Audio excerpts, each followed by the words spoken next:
Thank you, everybody, for sticking around. This is the new release rundown. This week, we are joined by Will from Mox Boarding House. Some of you might know Will from pushing the buttons behind the screen every other time we do everything. You're also in chat as Val4, right? I'm Val4 in chat as well, too, yes.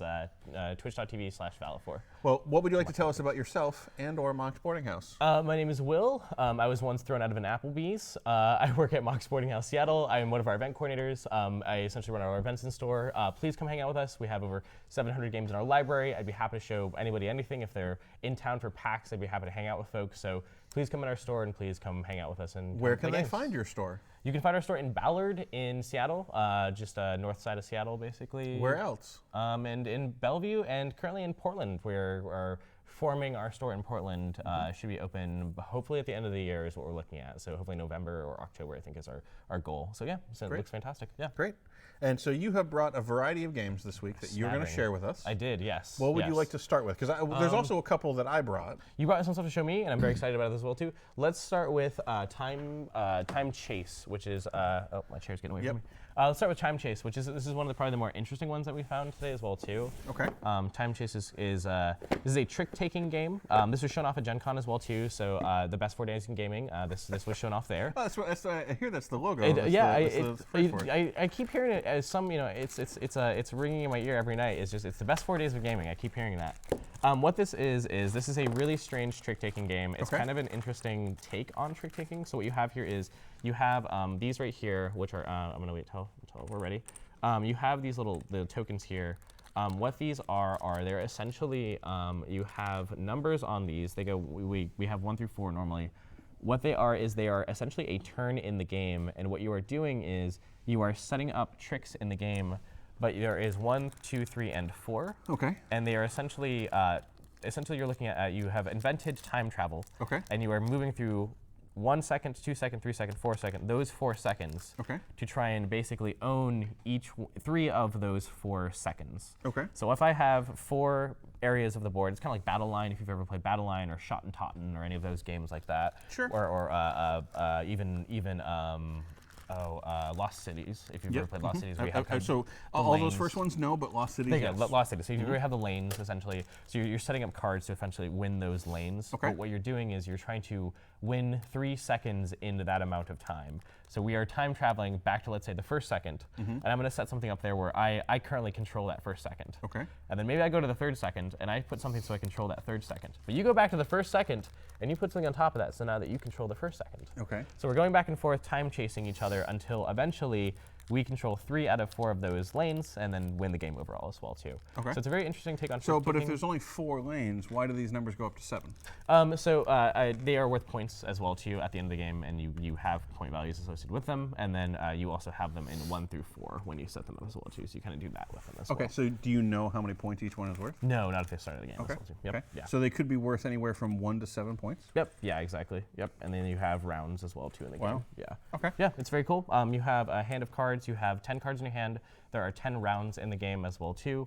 And then whoever owns either the most at the end of the game or owns 3 by the end of 10 rounds wins the game. So how long does it take to play?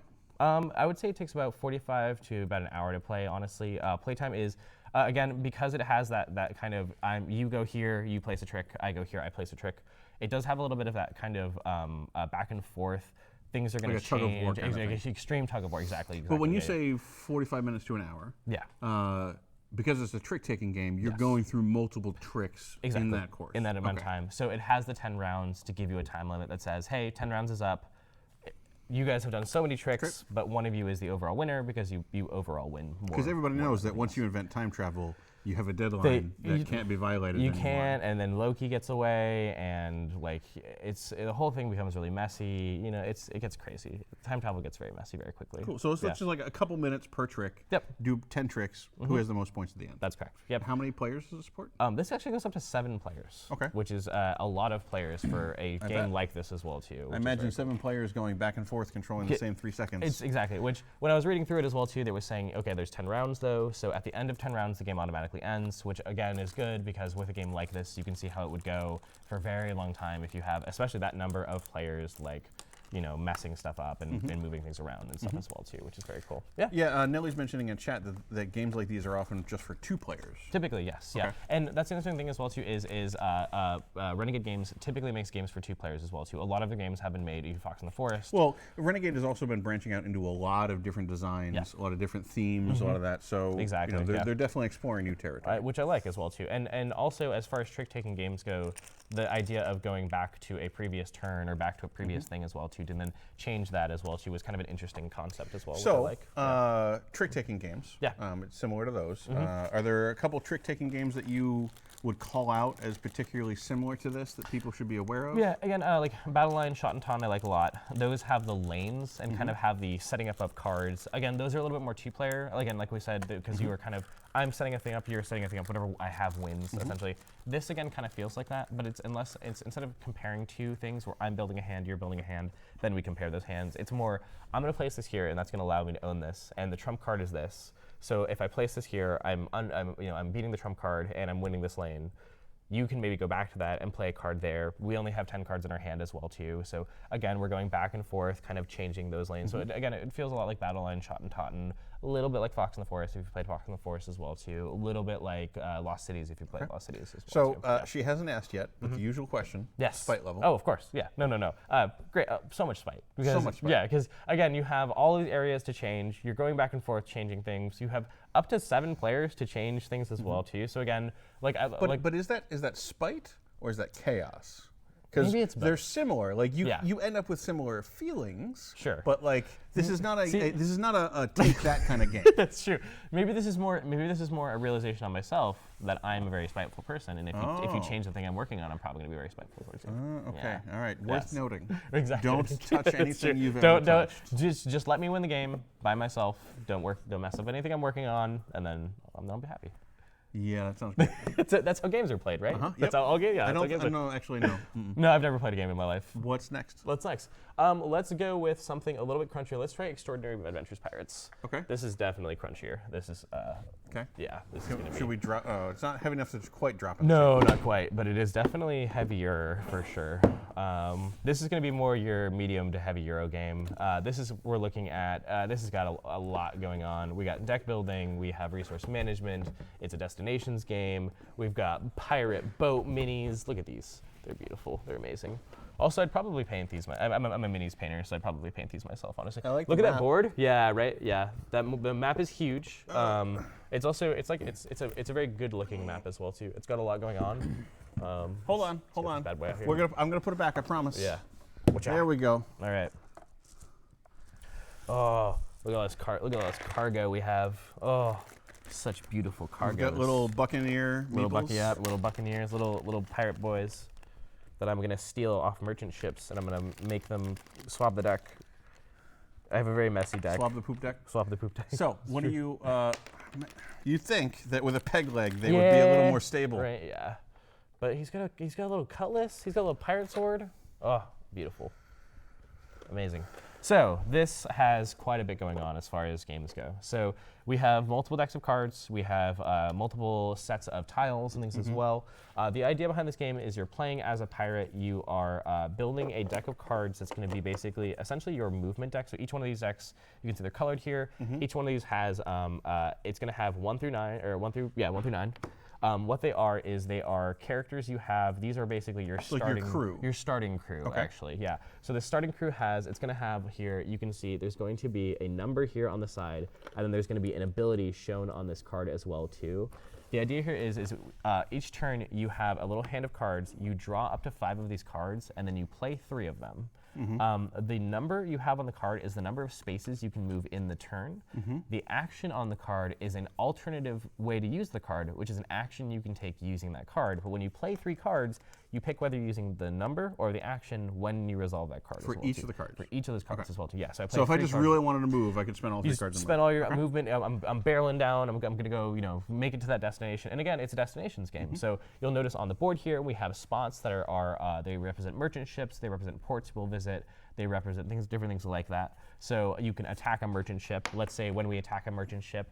He just walked the plank. He just walked the plank. Yeah. Call that right now. That's actually how you become captain. Is your former captain walks the plank for you, and then you sign paperwork, and then you become. I thought you were going to say the way that you become captain is to put a meeple on a box, shake the table, and it falls see over. Which one falls over. Captain now. No, yeah.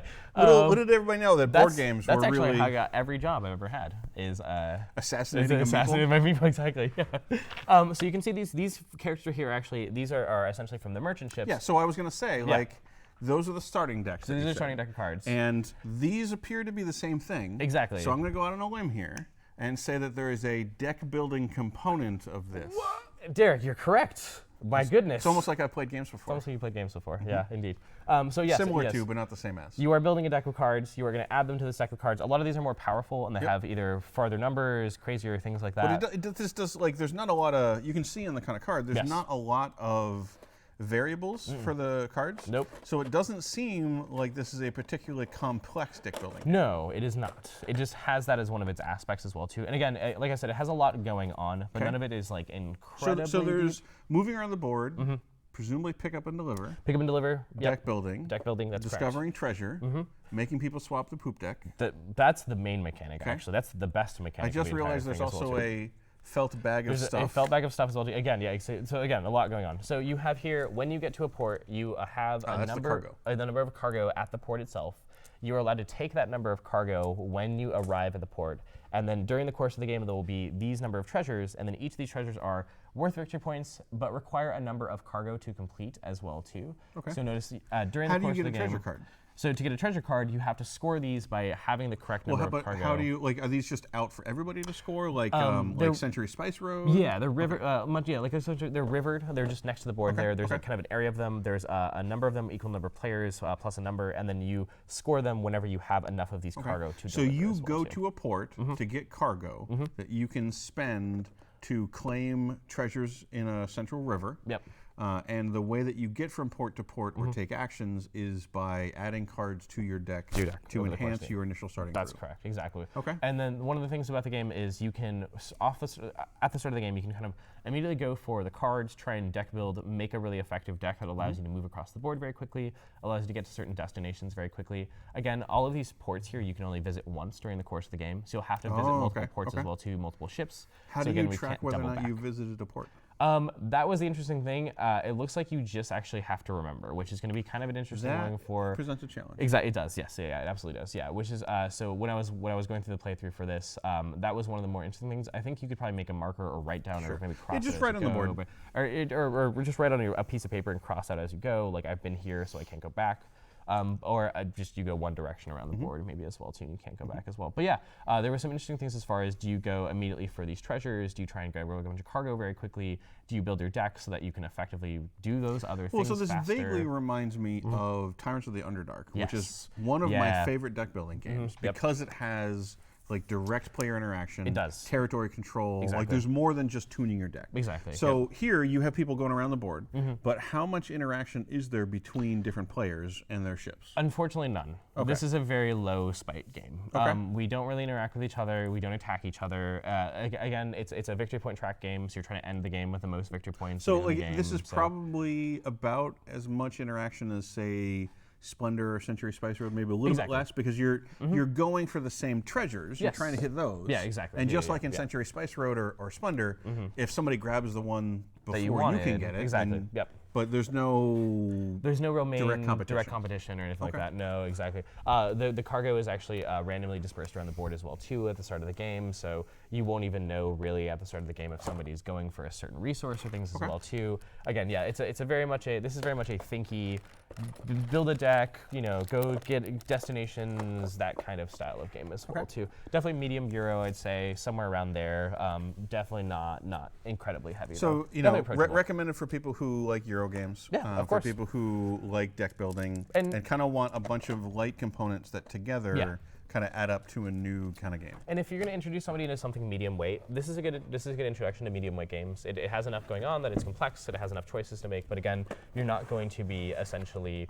It's not Terra Mystica. It's not. You know what I mean? You're not spending 4 hours and it's not like you're going to understand the game about halfway through your first playthrough or anything like that. Essentially, as well too. Cool. But yeah, it looks really cool. I like pirates a lot. Pirates are my jam, so I figured I'd bring a pirate game in. Shocked. I play How's Space. Sea of Thieves going? Sea of Thieves is fantastic. I absolutely had a real bad night the other night, though. I found a very sweet couple, crashed my ship into their ship, and then said, "Hi guys, have a good night," and then I logged off and then quit for the rest of the night. All right, what's next, my friend? I don't know. You tell me. Let's You're the go one driving. with Trapwords, because I'm really excited about Trapwords. So Trapwords, technically not a brand new game, but it did get a reprint as of last month. So it is back in stores. You may not have seen this yet. It's extremely cute. It has an adorable mummy in it, and I'm so excited about the mummy. Pencils? I was about to say, is this a roll and write of some It's kind? not a roll and write. Okay. I tricked you. I pranked him, folks. Got him. All right. What this is? Oh, that's adorable. Somebody left a code name in here. I was wondering. No, like, that's a code name. Do they just steal but code name pieces? Strange that this is in here, because when I was going through the playthrough for this, one of my first games, I was like, this is like code. This is so much like better code names. I would absolutely play this one before I played Okay, games. you ready? Same time. Explain. All right. But so slowly. words. Trap words. Is this the kids? Yes, that's the kids. Where's the mummy? There he is. Oh, that's the look at these wonderful monster tokens that you get. These are comes fantastic. with a pencil sharpener? It comes with a pencil sharpener. Really? Yeah, this game is great. It comes with everything you possibly need. What the hell is this? That's a little book. That's a magic book. Look how magic it is. It also opens. it opens. Okay, it opens. that makes a lot more sense. Yeah, magic book. There's your so, mummy. Mummies, vampires, all the classic hammer villains, Hammerstein, the classic universal monsters. So the idea behind Trapwords is this is a competitive words game. It's again like your Taboo, your code names, your party word games that you've played before in the past as well too. This is going to be something kind of like that. You ran out of time. Oh, I lost. Well, you get to go because the timer went out. Now it's you get to take a turn because I ran out of time on the timer. Okay, so you said this was a word game. It is a word but game. There's also tiles. It is. And we're exploring a dungeon. I'm so excited about this it. seems really weird to me. It is really weird. I feel lost in a maze. Let me here. Take my hand. Let me guide you through this maze. Okay. Together, we will find the end. We're always turning to the right now. Exactly.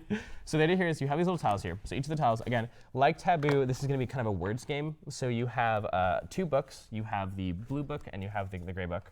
You essentially have 2 decks of cards, and you have 2 either fantasy words or you have normal words that you can choose from. So this is our deck of words here. You can see we have a series of words on every single one of these cards here as well too.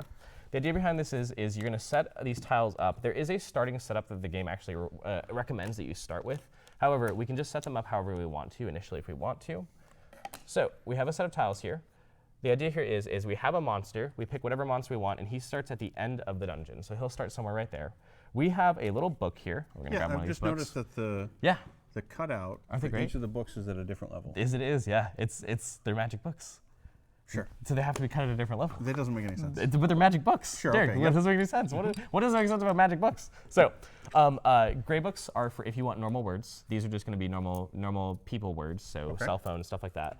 The brown books are if you want fantasy words. These are going to give you fantasy words. So the reason that they're cut out at a certain level is because each of these cards right here has a mixture of fantasy and non-fantasy words. That makes more sense. Right, exactly. So depending on which set you have, they will reveal either fantasy or non-fantasy words. So one team gets one of these. It's recommended that when you pick it off the top. I'm suddenly amused at like the non-fantasy word version of this, where you're exactly. still going through the dungeon, Yeah, exactly. But you're asking the mummy, like, have you seen my cell phone? Yeah. So you put this in the book How's my like 401k? this, and you close it, and then on the other side of the book, they're going to have a word is revealed now. So our word right now is wart. So that would be our fantasy word, which I guess wart is a fantasy word. I guess, is it more fantasy than it is real regular word though? I don't think it is. I don't know.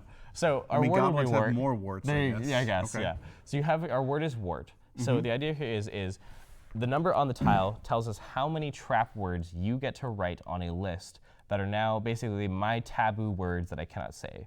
So exactly like taboo, if my word was wart, you would have 6 words that you would then write down. And again, we have our little booklet here. So this right here is how we write our trap words down. So you would write 1 through 6. You would say maybe goblin, witch, nose, exactly. Toe, skin, pimple. Exactly. Sure. So oil. So you're writing 6 different words. These are my taboo words that I'm not allowed to say as far as my guessing goes. Okay. So I am a clue giver. I now have to give my team a series of clues, and they must guess the word in my book.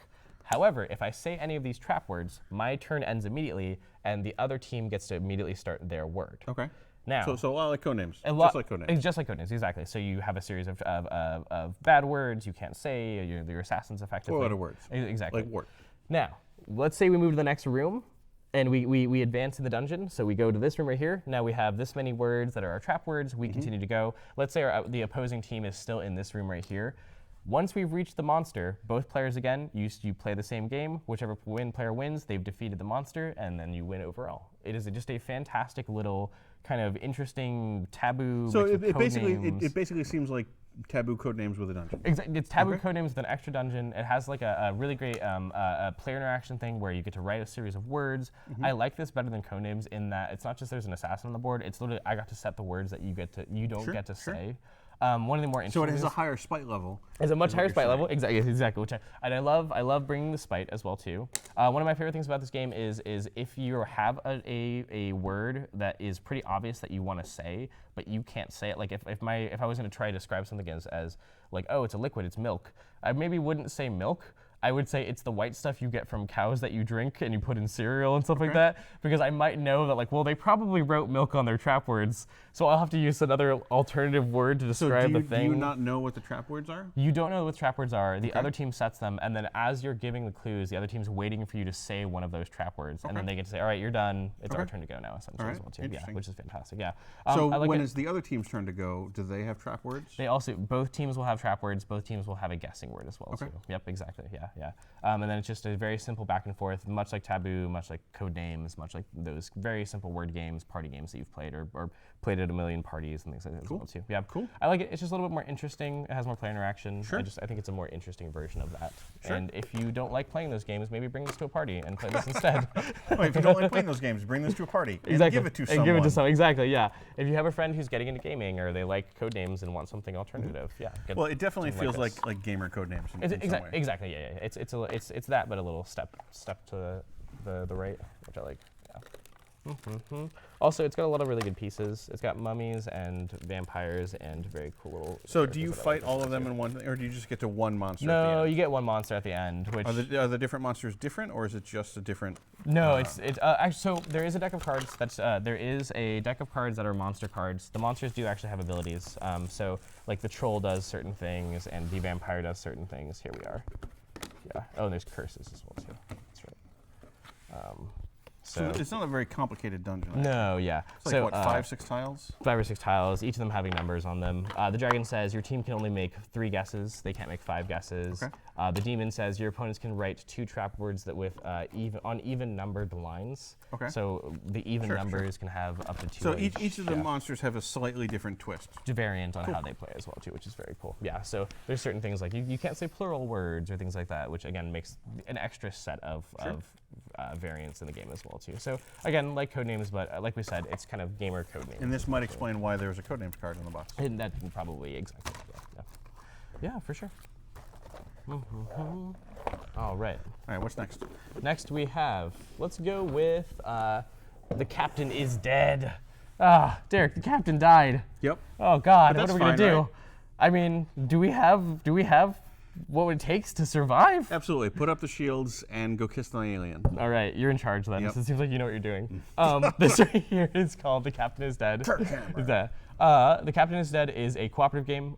It is a game in which you guys are playing as, so this is the third in a series of games, actually. The first game, you are playing as a team of on a ship, a bridge of a ship, like much like an Enterprise. And the first game was on Kickstarter. It was on Kickstarter. And then AEG picked it up for general release, I believe. And began kind of running with the series as well, too, which is fantastic. I like games like this, like Codenames, that have kind of an overarching narrative as well, too, where, sorry, not going to, Resistance and Coup, excuse me, that have kind of that overarching weird narrative as well too, where this does have that as well. First game, you're on a ship, bridge of a ship. Second game, you're on a prison colony kind of like space station thing, essentially, that also your captain again dies. You must defend the prison colony. This one is based on one of my favorite movies ever, Starship Troopers, one of the best movies ever produced. It's amazing. You have landed on a planet. It's phenomenal. If Paul Verhoeven is a genius and nobody understands him. You're landed on a planet. Corner, Will. You've landed on a planet. There are giant alien bugs on this planet. Your captain, with all of the good intentions in his heart, decided to speak with those alien bugs, and they immediately ripped his head off. So now you are defending the local planet. He probably tried to kiss them. He tried to kiss them, and that's, hey, they don't, you have to ask first. Yeah. And they don't have lips, and they don't like it, and it makes them nervous. Anyway, so you have this dangerous colony you have to defend. However, there are relics that are landed on this planet as well too. You have to find those relics, and those relics have an explanation as to why this alien race hates your colony as much as well too. Okay. So it's this very strange kind of, I would just say a mix of almost like, what's the island game? Forbidden Island? Forbidden Island, thank you so much. Makes it Forbidden Island because you kind of have that destinations. You need to get to this area of the board and then also come back. Well, so I've played the first Captain of this game. And then that one, you're on your ship, and you have you have to repair the engine, and you have to keep the shields up, and you have to keep the weapons up to take, so basically you have all these systems that you want to maintain. And you have these obstacles that are coming up that you have to go defeat. Right. And then eventually, aliens will invade the ship, and you have to go fight them on the ship and stuff like that. Exactly, yep. But it sounds like in this one, you're going out to locations instead? It's both. Okay. You have that kind of tower defense colony aspect where you're still using cards. You have areas of the board that represent parts of your colony that's like, I need to go here and I need to set up the defense turrets, and I need to go here and I need to set up this defense grid and things as well too. However, this also has that aspect of you do need to go to an area and you need to pick up an item and then come back to that area as well too. You need to get so many of them to achieve victory in the game as well too. Okay. So instead of just holding out as long as possible number of rounds or things like that as well too, this is a little bit more, you have a direct goal that you have to kind of accomplish and then come back to the main base that you also still have to defend as well too.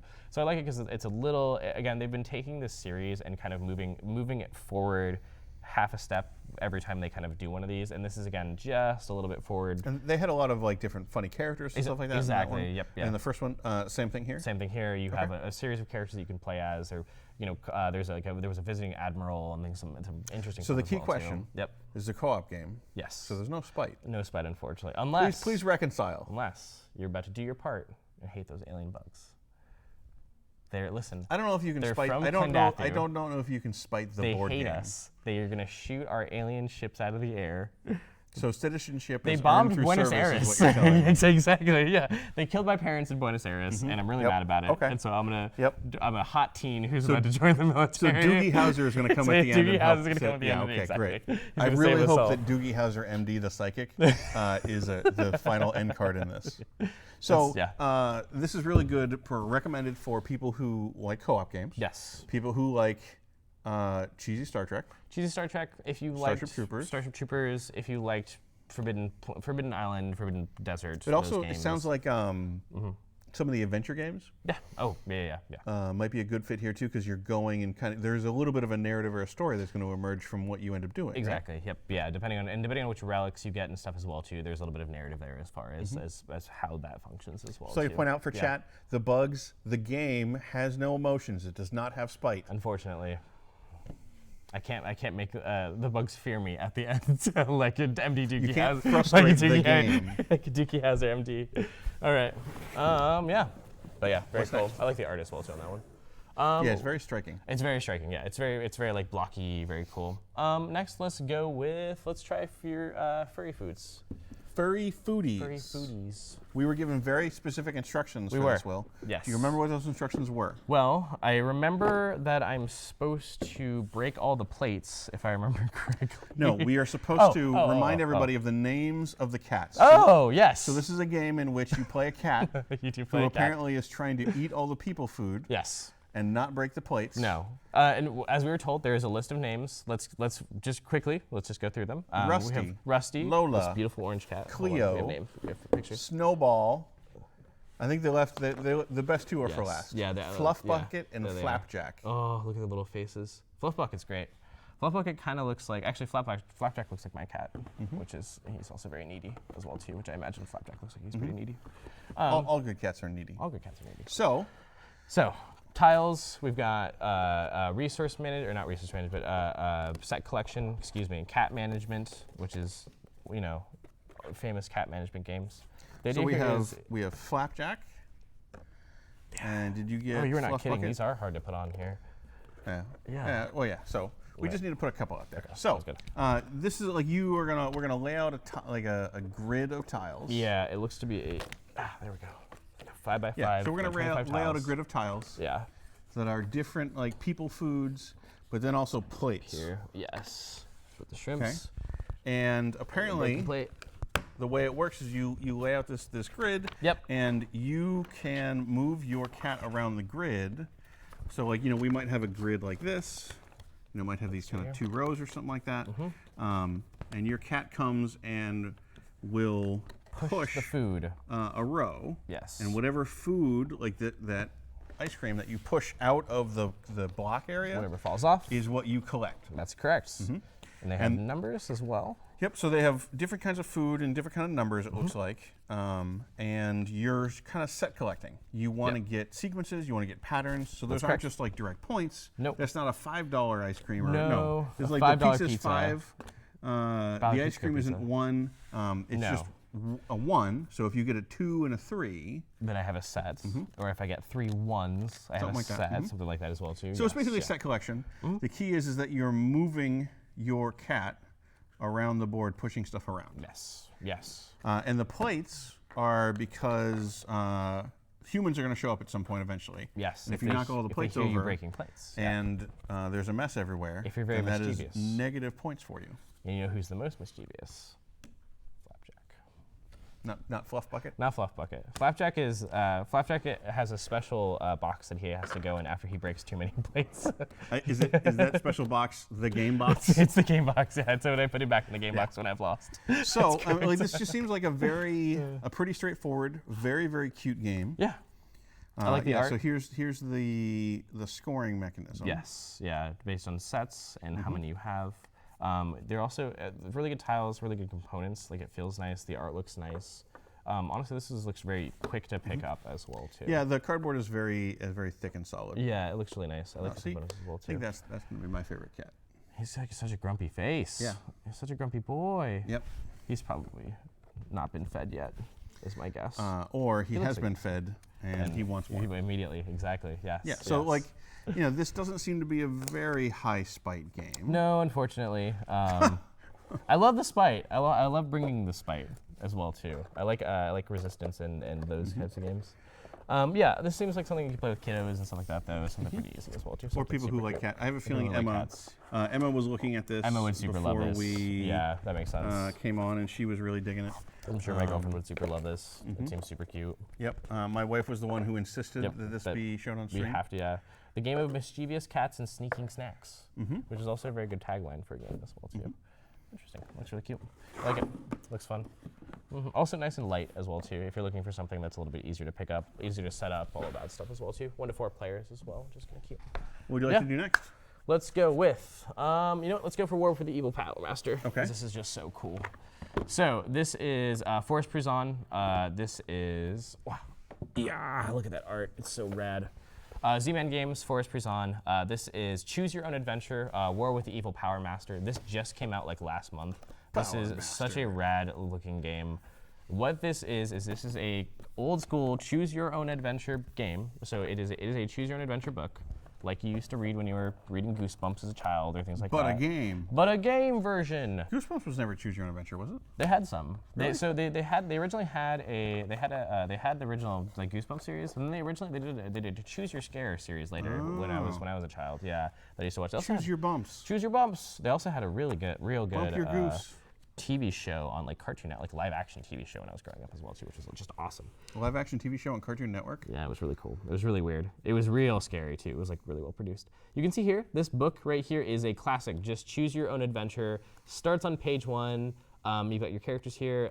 It goes through, so here's the planet you've landed on. You're warring with the evil Power Master who has awakened after hundreds of years, and he's bringing his evil space empire back. So you and your space team have to go find where he is and then basically defeat him. So it's very much Return of the Jedi, rad sunglasses. It is the coolest game I've ever played in my entire life. It has a card that's called Rad Sunglasses, and that's how you know a game is cool, is when it has a equipment called Radical Sunglasses.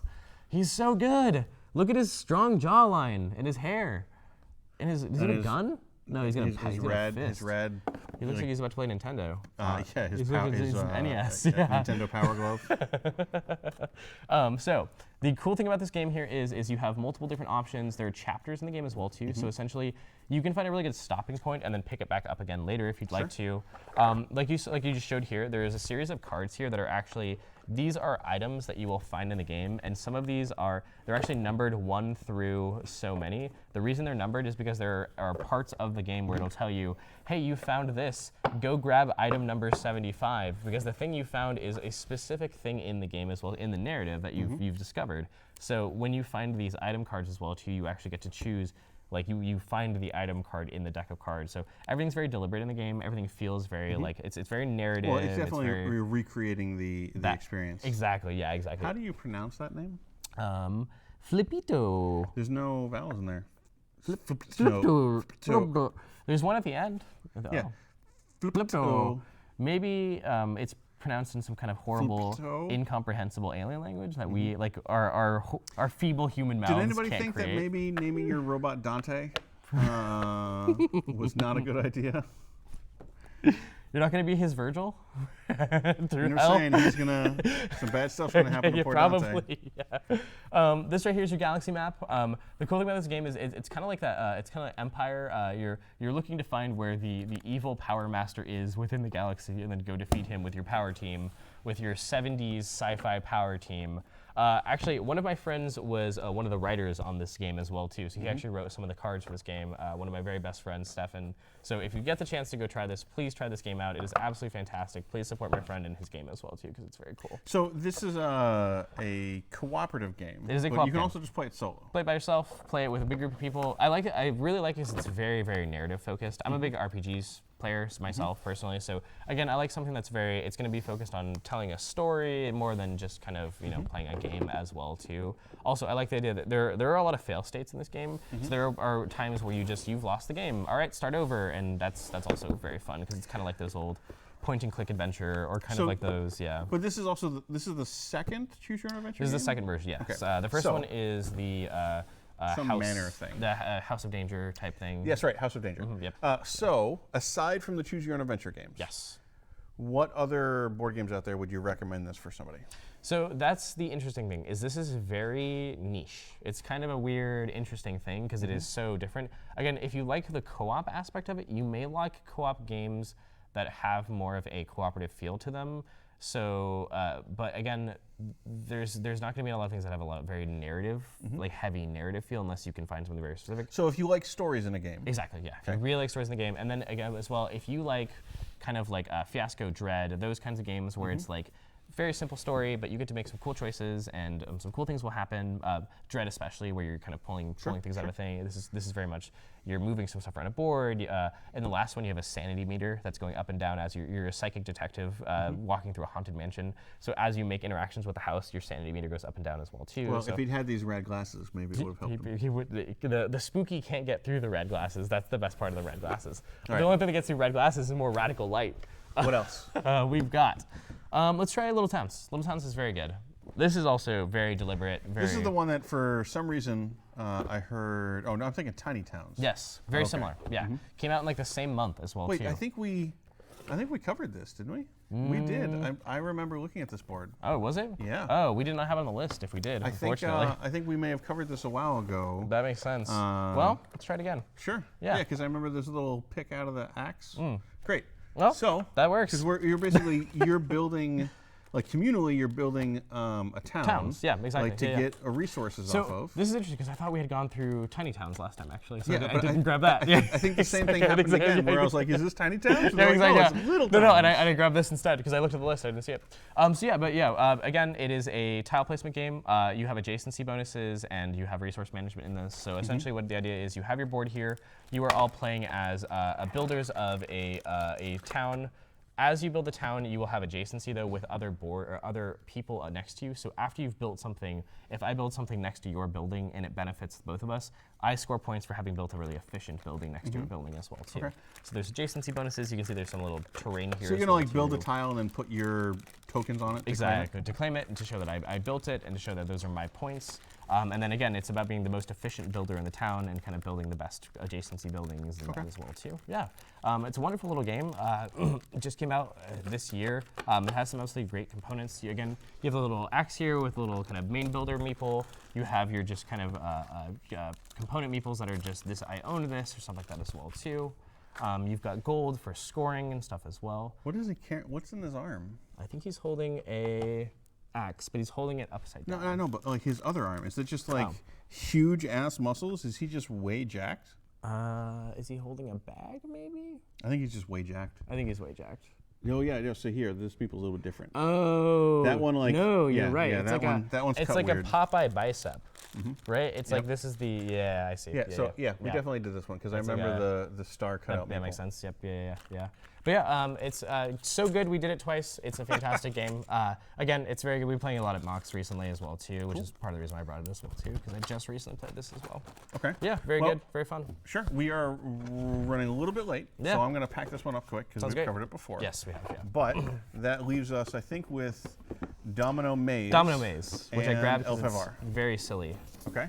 This is just a thing that I thought was cool and tactile, and I used to play with stuff like this as a kid. And if you have a kiddo in the age of like, I would say 5 to 9, this is just a rad, cool thing to play with. It is super fun. What you get here is reminds me of a mousetrap. A little bit, yeah. It has a very it's like very tactile. You have a card here that has a plan on it. You have to build the dominoes plan based on what's on the card, and then you get to knock down your dominoes and have fun. And it's like is that a timed thing? It is a timed. No, it's not a timed thing. Okay. It's a challenge thing. So it's based on the difficulty of the card itself. It's a kind of a cooperative logic game where you're just kind of putting things together essentially. Again, this isn't really much of a really functional game. So what it looks like is you draw a thing that says, here's the start. Exactly. Here's the end. You have to get and this you to need here. to use this many pieces to accomplish it. Exactly. And you can put them wherever you want, but you just have to use that many pieces. Exactly. You can't do the most efficient route. Nope. You have to use the one that does everything that it says to use. And knocks down all the stuff and spins all the wheel. Exactly. So again, it's not as far as mechanics go, it's more of a having fun, putting together a puzzle together, trying to figure out logic, based on logic, how we can move these things around as well too. Sure. It reminds me. It does sound like a very, very fun thing to do with kids. It just sounds like a very fun thing to do with kids. Yeah. Again, when I was a little kiddo, we used to have a lot of these very plastic marble sets and stuff that would have those things like that, and I played with a lot of those growing up. So again, I was also immediately drawn to this when I saw it as well, just because it is a very cool, tactile, very weird thing to play with as well too. Very fun. Yeah, seems fun. I think fun. I think they make good products. They make a lot of laser maze type stuff and that kind of weird, kind of very tactile stuff.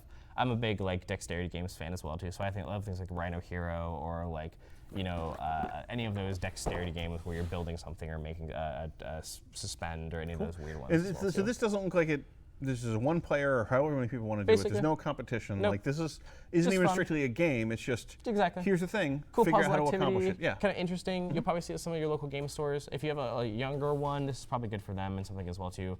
Definitely on the extremely light, extremely goofy, just have fun side essentially. Yeah. The board has a Lego or has teeth along the outside. Can you combine multiple sets to make it bigger? And you can make it Yeah, I was about to say. twice as big if you wanted to. Just those gears immediately made me think of getting multiple sets and making the super pieces huge things. Plug into those sets as well too. Even the dominoes that fall over? The dominoes don't, but the rest of it, these plug into the stairs and all that plug into it as well too, which is very cool. Neat. So yeah, it's a kind of just a cool toy system, puzzle system if you like things like that, or if you have kiddos or things as well too. I think it's super fun. Yeah. Very neat. Yeah, I wanted to bring in this little smattering of games.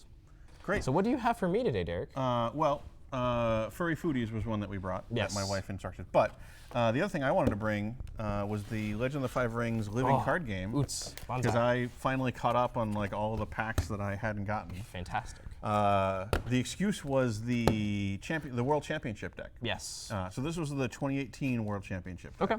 Okay. So you had played the old old, the original. I played the first edition of L5R. So L5R is now a living card game. It is. And that means that it's not randomized. No. So what you do is you buy this pack, and for example, this is the Crane Clan pack, I believe. And this is just 72, 78 cards. Crane cards, from what I understand. Yeah, 78 new cards. Yep. It's 3 copies of a bunch of different cards. Play sets. Cool. And instead of being in randomized booster packs like Magic or something like that, it's just this is the expansion. Or original L5R. Yep. So it originally was like a normal TCG. You bought booster packs. Booster packs, and you hoped you got what you needed for your. Came with a rulebook that was that thick. Yep, exactly. Yeah, totally. Yeah. But now you just, one of these comes out every 2-3 months ish. Seems like L5R is They kind of do cycles. Fantasy Light's doing a really good job with that. Yep. Yeah. Netrunner was a similar way. That was still I think the Game of Thrones LCG Sweet Prince was similar. Yeah. But like the thing that I particularly like was the championship decks, and they did this for Netrunner as well. Very cool. Yeah. And so this is the world champion deck. Tournament decks. Yep. So you just buy it, you get it. Cool. And what I just love is it's ready to go. And the championship deck will often have like different art. Art, cool. So they'll have like full kind of bleed art. Yeah. The back of the cards are also gorgeous. Like Fantasy Flight did a really, really good job with the graphic design for all this kind of stuff. A lot of it's really beautiful. Yeah, so it looks like art's fantastic. It looks like the championship deck is Crane. Cool. Because there's a whole bunch of hoity-toity courtiers here. I see. So this is like the Dynasty deck, and I think there's like the Strife deck, which is the other one. No Spider Clan? Well, there's no Spider Clan yet in the new one. It's all the core clans. But who do you think the splash for this Crane is? Crab.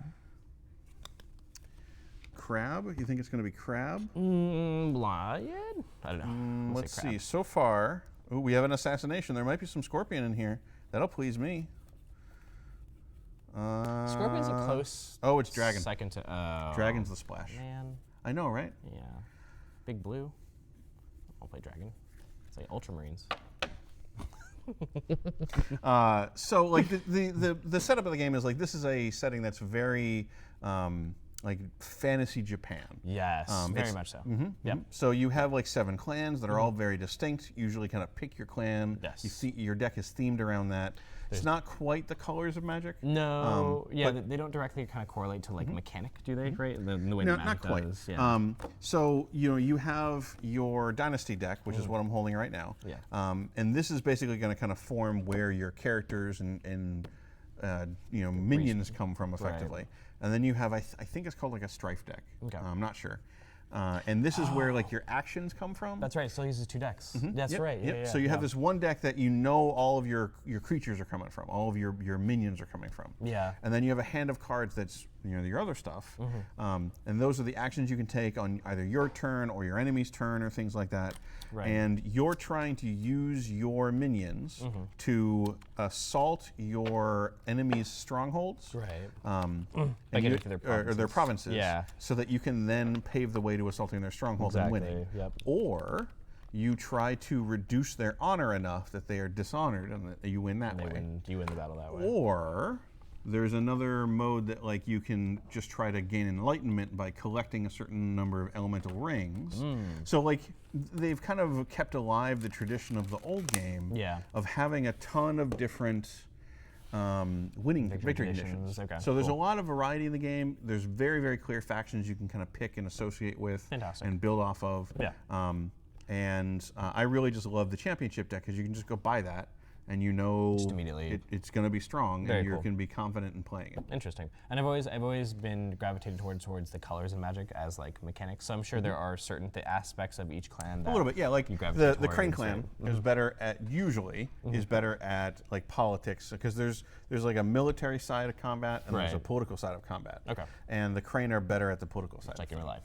Yeah, exactly. But the Crab that you mentioned are more like a warrior clan. They're much more like honest and blunt, so they're better at military than they are at everything else. Right. My wife says she's the Crab because they don't care about like courtesy. They just want to get right in your face and punch the goblins. Hell yeah. I'm the Scorpion, obviously, who are the most loyal and the nicest and the best. You're not the traitor, is what you're saying. No, what do you mean? I've never heard that before. Why would the Scorpion ever be the traitor? That's crazy. Yeah, it's not in your nature to stink. Yeah, but anyway, so this is a LCG. Like it came out. They released the living format a couple years ago. Yes. And the original game was from the late '90s. Yeah, late '90s, early 2000s. Yeah, totally. So this is kind of the return of a bunch of those games. Yeah.